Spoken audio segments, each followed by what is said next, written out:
બીજાનું તમે કલ્યાણ કરશો તો તમારું કલ્યાણ અવશ્ય થશે. મને એક પ્રસંગ યાદ આવે કે એક મધ્યમ પરિસ્થિતિના વ્યક્તિ, તેની પાસે નાની અમથી ફોર વ્હીલ લઈને તે બહાર જતા હતા. ક્યારેક ટોલ નાકું આવે છે.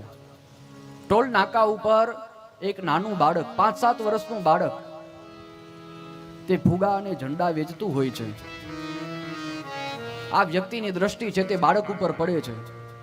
ધોમ તડકો, બાળક છે તે ફુગા અને ઝંડા વેચતું હોય, પણ પગમાં પહેરવાના ચપ્પલ નહોતા તેમની પાસે. આ વ્યક્તિને વિચાર આવ્યો કે ધોમ તડકો છે, બાળકને પગમાં પહેરવાના ચપ્પલ નથી, આને હું ચપ્પલ આપું તો.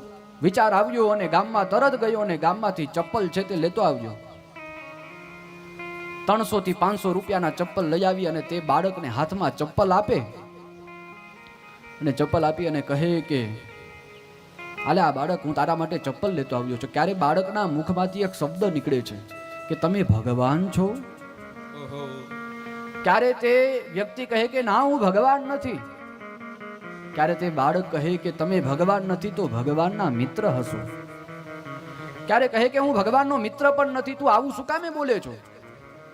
ક્યારે કહે કે રાત્રિના સમયે હું ભગવાનની પ્રાર્થના કરતો હતો કે મારે પગમાં પહેરવાના ચપ્પલ નથી. રાત્રે મેં ભગવાનની પ્રાર્થના કરીને અત્યારે તમે મને ચપ્પલ દેવા માટે આવ્યા, તો તમે ભગવાન નહીં પણ ભગવાનના મિત્ર તો હશો જ. ક્યારે તે વ્યક્તિ છે તે પાછા ફોર વ્હીલમાં બેસી અને એક વિચાર કરે છે કે કોઈને 300 થી 500 રૂપિયાના ચપ્પલ આપવાથી ભગવાન નહીં પણ ભગવાનના મિત્ર તો બની જ શકીએ.